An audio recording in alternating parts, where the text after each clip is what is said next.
You think it's dramatic? I don't know, but Cody, my heart has been shattered enough. Okay. The air within the Brown household in Flagstaff was impossibly still, as if the very walls had ears and were too terrified to exhale. As if silence had weight and memory, like it had absorbed every argument, every whispered betrayal, and now hovered thickly in every hallway. Not even the soft buzz of a phone, the scrape of a chair, or the faint hum of a TV could be heard only. The kind of silence that makes your skin crawl. The kind that isn't empty, but charged with fear, regret, and unspoken truths. On the worn, leather couch in the living room, Robyn Brown sat trembling at the edge. Her usually polished appearance now marred by smudged eyeliner, swollen red eyes, and a tissue clutched like a lifeline in one shaking hand.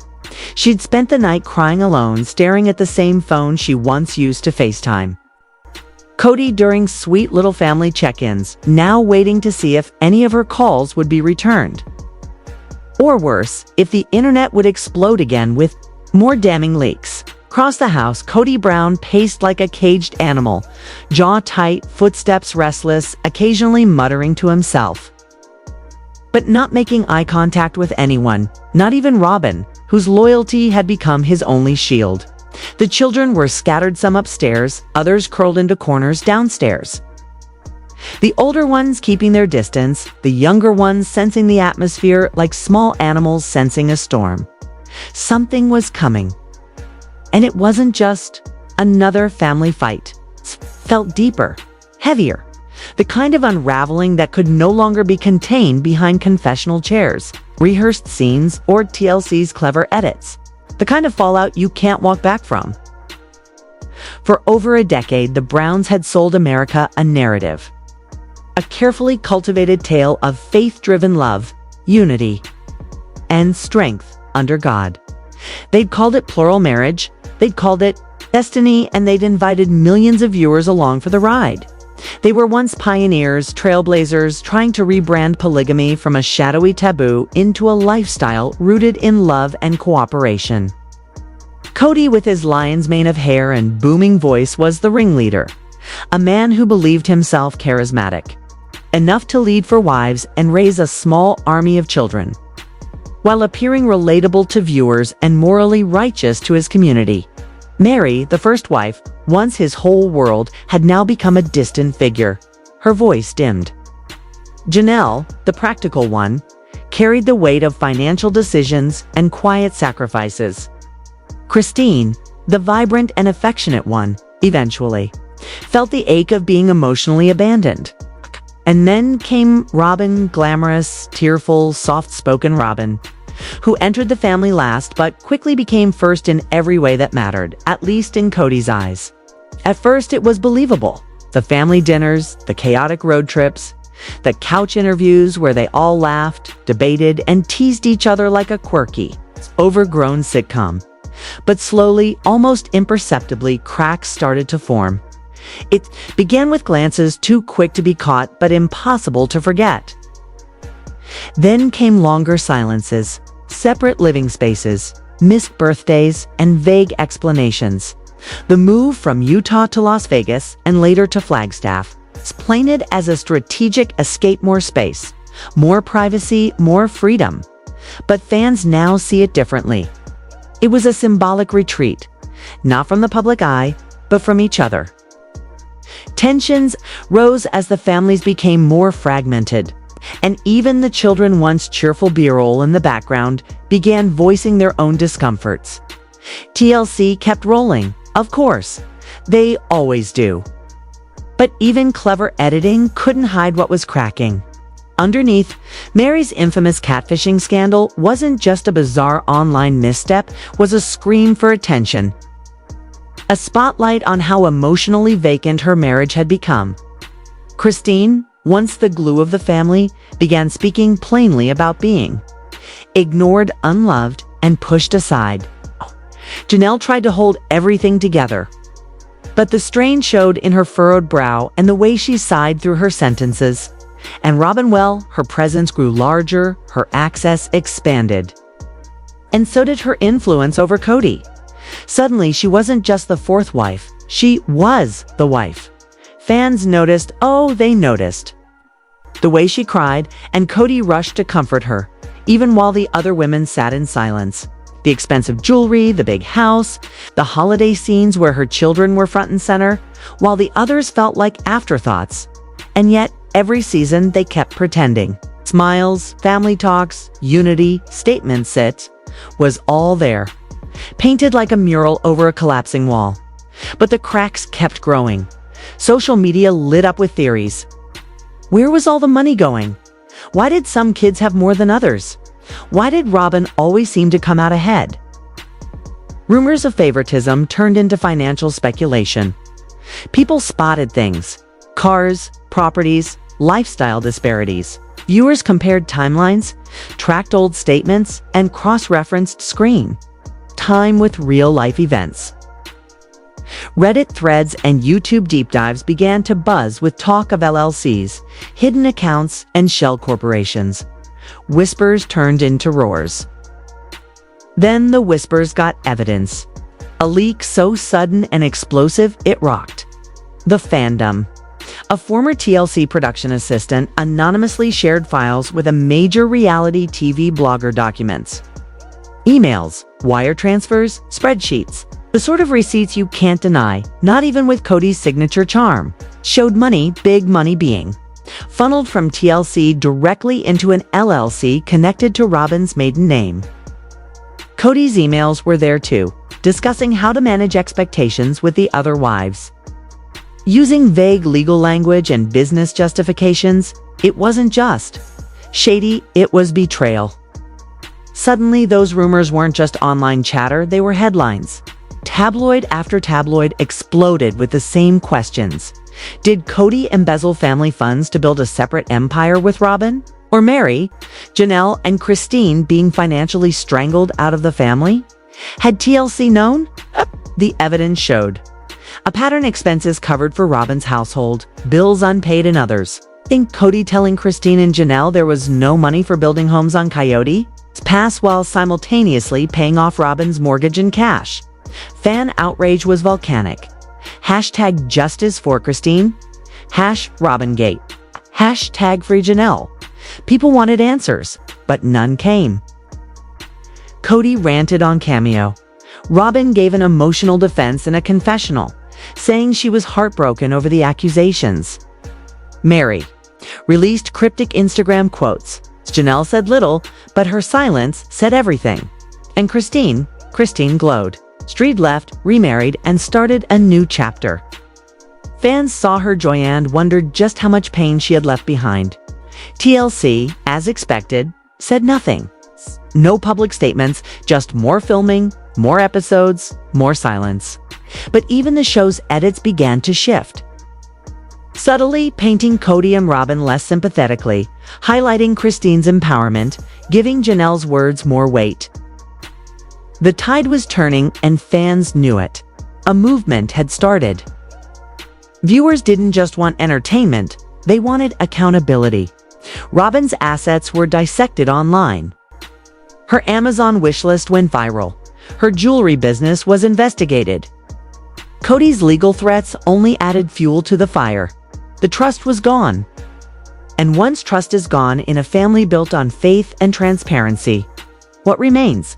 Not love, not unity, just ashes. Now with the internet ablaze, lawsuits looming, and the once untouchable family patriarch reeling from betrayal accusations, the Browns stand at a crossroads. Not just as a family, but as a brand, as public figures, as symbols of a lifestyle now marred by secrecy and greed. This is no longer a reality TV drama. It's a real-life reckoning. One where money, manipulation, and favoritism aren't just plot points, but crimes of the heart, crimes of trust, and possibly crimes in court. And all of it, every tear, every lie, every hidden dollar happened in front of millions. The fall of the Brown family wasn't sudden. It was a slow burn, masked in confessionals and birthday parties, now exposed in spreadsheets and leaked emails. This is what happens when truth finally finds a microphone. This is the Brown family, not the one TLC showed you, but the one the silence tried to bury. And we are no longer watching a show, we are witnessing an implosion. I'm just having an identity crisis. Yes, I'll always stick with him and I love him. This is not what I wanted for my life. But within the walls of the once tightly bound Brown family, the shock didn't just ripple, it fractured every fragile illusion they had so carefully preserved over the years. And the devastation that followed didn't quietly settle like dust.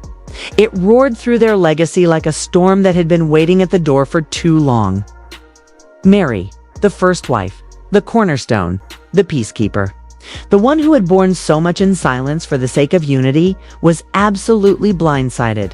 Her heartbreak wasn't loud or performative, it was a silent devastation that etched itself into the lines on her face and the tremble in her voice when she finally spoke. She had always believed that no matter what private wounds had torn at their emotional fabric, whether it was the coldness that came after her catfishing scandal or the way Cody's eyes stopped lighting up when she walked into the room, at least the family had remained united financially.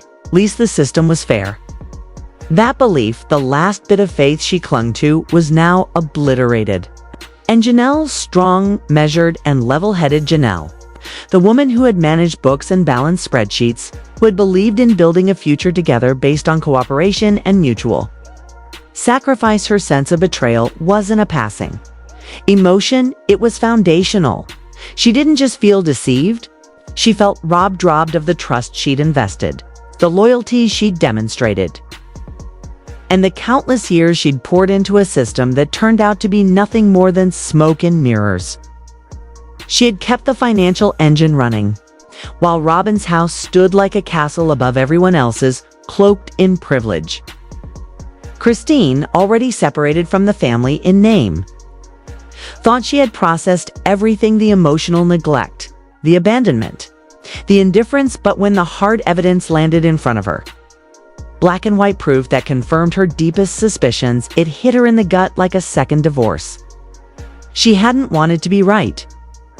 She had hoped, prayed that the sick feeling in her stomach all those years was just paranoia. But now it was confirmation. Cold, cruel, and irredeemable. The betrayal was no longer a ghost. It was tangible. And it wasn't just the wives who were devastated.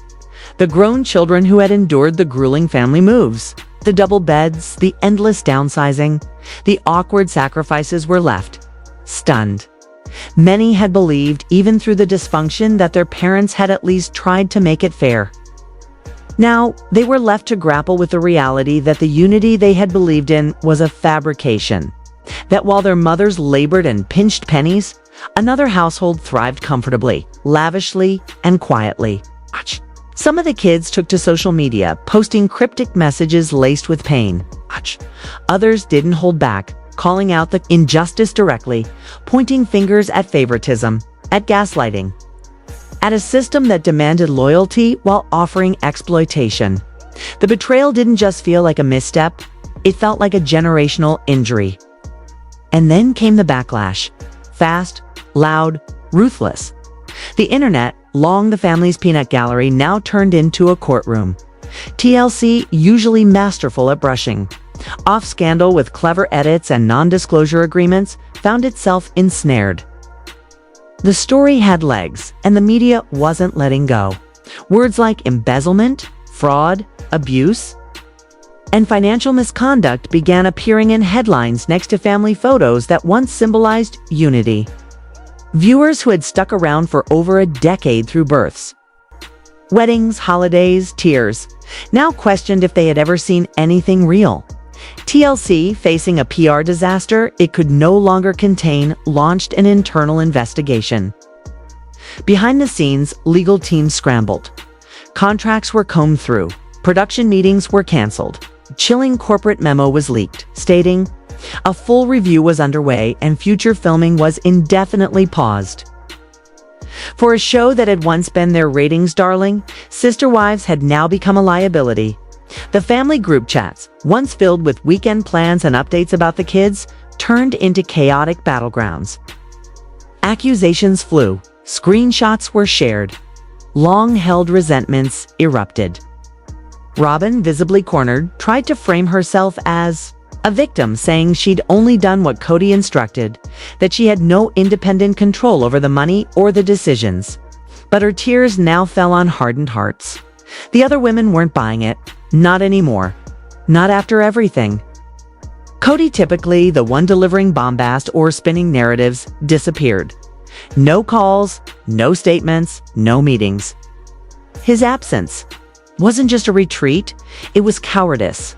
And in that silence, his empire crumbled. For the first time, the Browns' greatest wounds weren't buried beneath the veneer of religion or the excuse of polygamous culture. They were laid bare, bleeding, raw, and televised. And the world was watching. The destruction wasn't symbolic, it was structural. The foundation of trust, the very ethos the family had marketed, was dead. The wives, once silent, now had nothing to lose. Mary confronted Cody in a tearful, voice-shaking moment, asking the question echoing in every fan's mind, how long has this been going on? Janelle, usually calm and diplomatic, couldn't contain the fury in her voice. Years of loyalty had amounted to betrayal. Christine, standing off to the side with new clarity, didn't gloat. She didn't want this vindication. She wanted answers. And not just for herself, but for her children, for all the wives who had sacrificed. But the answers never came. Not the real ones, not the healing kind. Because the truth wasn't just painful, it was inexcusable. It rewrote everything. And it fractured the already fragile remnants of the family beyond recognition. The children caught in the blast radius weren't spared. Some tried to hide, to retreat from the spotlight. But others exploded with emotion, pouring years of confusion, envy, and heartbreak into posts, interviews, and podcast appearances. They spoke of watching their mothers stretch every dollar while Robyn's kids lived lives of ease. They spoke of unequal treatment, selective affection, and how their questions were often silenced or brushed off with half-truths. Now, it all made sense. The favoritism wasn't a theory, it was the playbook. The betrayal wasn't hypothetical, it was documented. TLC, under pressure, announced an immediate cancellation. After over a decade, Sister Wives was dead in the water. The legal aftermath was only just beginning. Lawsuits were prepared. Former staffers considered speaking out. Attorneys reviewed every cent. And the legacy of the Browns. Transformed overnight from that of pioneering plural family to a cautionary tale of trust, manipulation, and reality TV's darkest underbelly. But amidst the ashes, something surprising bloomed: freedom. Mary, Janelle, and Christine, though devastated, found resolve. No longer muzzled by contracts or by loyalty to a man who had shown them none, they began to speak. And not just in polite sound bites. They told the truth. In interviews, in memoirs, in IG Lives, Christine launched new ventures, wrote books, and toured the country. Janelle focused on her independence and her children. Mary finally reclaimed her voice, speaking openly about the years of emotional abuse, the gaslighting, the marginalization, and fans. They rallied behind them. The women were no longer seen as background characters in Cody's chaotic life. They were survivors, warriors, truth-tellers. But the healing wasn't just theirs to seek. The Brown children, thrust into fame since birth, now had to navigate adulthood with their families' worst moments plastered across headlines. They shared stories of confusion, of asking why certain kids had nicer bedrooms, why Robyn always seemed to get new clothes or extra trips, why Cody hugged some more than others. These weren't petty jealousies. These were early signs of emotional disparity, now validated by hard financial evidence. They felt duped, exploited. They watched their mothers carry burdens while another household received the spoils. And now they were left to untangle all of it on camera, under scrutiny. The final image of the Brown family isn't one of unity or faith. It's one of collapse. A family that began with a dream of love now ends with legal battles, social, media wars, and irreparable wounds. Robyn, despite her defenses, remains an island isolated, her tears no longer moving the public. Cody, once the voice of plural marriage, is now a symbol of hypocrisy, and the rest. They are free. Finally, but that freedom came at a cost few of us could truly understand. And as the dust settles, as fans dissect every moment, every confession, every episode, they're not just watching a show. They're witnessing the fall of a dynasty built on a foundation that never truly existed. And this time, no TLC edit can fix it. And I actually won't allow myself to indulge in that thought process because I don't like that. From the moment the truth escaped into the world, silence shattered and masks fell. And there was no turning back. Every voice that had once held its breath broke free, shook off the weight of years of restraint, and spoke truth into the crackling electronic airwaves of Instagram, Twitter, TikTok, wherever they could clutch a microphone to say, "This is real. This hurt was real." We Materan, so Madison, the oldest daughter who had grown up steady and soft, posted images of her mother standing alone behind the scenes of family events. Her caption reverberating with sorrow and righteous anger. "You watched Mom suffer while others got special treatment. And Logan, forever the peacemaker."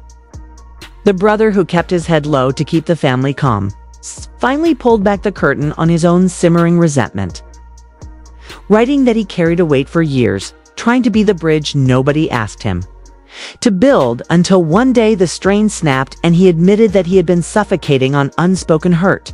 Then came Gwen and Gabriel, who never shied from their truth. Raw, candid posts stating plainly that the money meant for every child, hoarded and funneled into secret channels, had gone astray.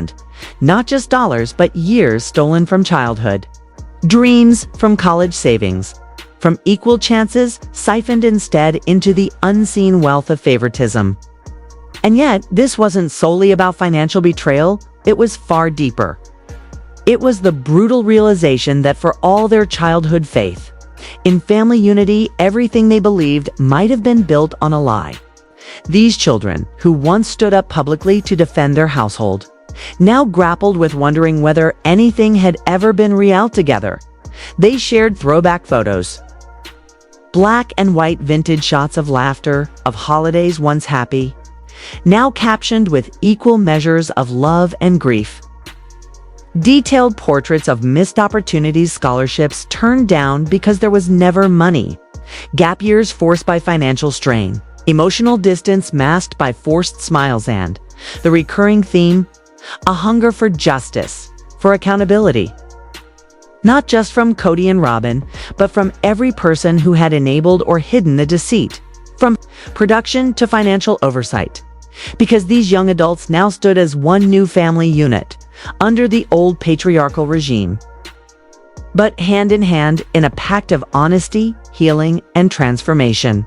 And then came the day the courtroom doors opened, and the atmosphere inside was electric, packed with hushed whispers from TLC crew members, reporters, former fans turned investigators, all trading knowing glances, noting that no cameras were allowed inside, but the tension spoke volumes. On one side of the bench sat Cody and Robyn, shrunken in body and spirit, their legal teams flipping through reams of wire transfer records, LLC paperwork, email threads that read like betrayal manifests. Facing them were Mary, Janelle, and Christine, composed, yet worn with the emotional burden of years of secrecy they carried into that room, and behind them sat their children, hands clasped, backs straight, eyes unwavering, determined to see it through. And then evidence rolled in like thunder on screen: bank statements, activity logs, LLC registrations under Robyn's maiden name, emails from Cody instructing how to obscure income streams, testimony from former producers and assistants who confirmed that everything the cameras never showed was orchestrated in shadows. It became immediately clear this was no messy divorce, but an orchestrated, multi-layered deception. Mary spoke first. her voice cracking as she recounted the moment she discovered that the financial ledger she assumed was balanced had in fact tipped long ago, weighted against her and her children. Next, Janelle testified in measured, steely tones about how she'd handled every checkbook, every bill, every tax return, while being left completely blind to the true distribution of funds, explaining patiently that she believed in the system she'd built with Cody, only to learn it had been built atop a foundation of lies. Christine spoke last, her words filled with heartbreak and clarity, describing how the betrayal had not only shattered her trust, but jeopardized the futures of her children's college plans, derailed emotional security dissolved, generational promises broken. Silence fell. Tears fell from unseen eyes, and the courtroom held in collective breath as the verdict dropped like the final act of a tragedy. Cody and Robyn found liable for misappropriating family funds, ordered to pay restitution and damages, with multiple court orders freezing their assets pending further investigation. TLC's countersuit was upheld, and the company's demand for transparency became law. The network no longer a passive broadcaster, but an active litigant demanding answers. It wasn't just legal defeat, it was public unmasking. The wholesome, faith-based family image the Browns had cultivated dissolved instantly, evaporated in the glare of media and public scrutiny. When Mary, Janelle, and Christine walked out of that courthouse, they didn't emerge triumphant in conventional terms. There were no celebratory smiles, no high fives, only quiet solidarity, arms linked. Walking into a world that knew the truth of the deception, and for the first time, a kind of relief settled into their bones, as though finally speaking truth had unburdened something bigger than grief. And over the months that followed, they didn't just attempt to heal, they rebuilt their lives brick by brick and breath by breath, finally able to exhale. Christine returned to Utah, embraced by her children and grandchildren, founding a support center for women escaping controlling relationships, speaking openly about power manipulation and the path to empowerment. Janelle, pragmatic and steadfast, launched coaching programs for single mothers, teaching budgeting, self-worth, independent financial planning, her seminars filling rapidly as word of her genuine resilience spread. Mary transformed her bed and breakfast into a retreat, quiet, healing, restorative, where women found refuge and peace, drawing upon her own journey from silence to strength. Together, the three launched a docu-series of their own creation. No longer scripted by producers, no more edited gaslighting, just candid, unfiltered storytelling of betrayal, accountability, and rebuilding. Their collective message rang out with clarity and hope. Yes, betrayal can destroy trust, but truth can restore identity. Yes, manipulation can cripple souls, but healing can rebuild community. This was Act 2 of their lives, and they were the authors of it. Their story became not about polygamy anymore, but about trust, loyalty, deception, and the power to reclaim one's narrative. Despite enduring manipulation and emotional injury, they found a way to speak, to restart, to be visible survivors, not hidden victims. Their journey offered a reminder to anyone who has ever felt silenced, trapped, or unsure of their value. You are worthy, you are seen, your truth matters. And no lie lasts forever, accountability counts. So this is where the Brown saga ends, and a new chapter begins. Not in edits, not in confessionals, but in honest confrontation and bold new lives. They didn't just survive, they transformed. And for fans and viewers watching along, it's a reminder that sometimes the fall of one myth brings the rise of countless truths, because lies can work a while. But truth has a habit of rising up in these women, united in their survival, embodied that rise. I'm Helena, and this is Starspell USA, where the veil is lifted, the truth is laid bare.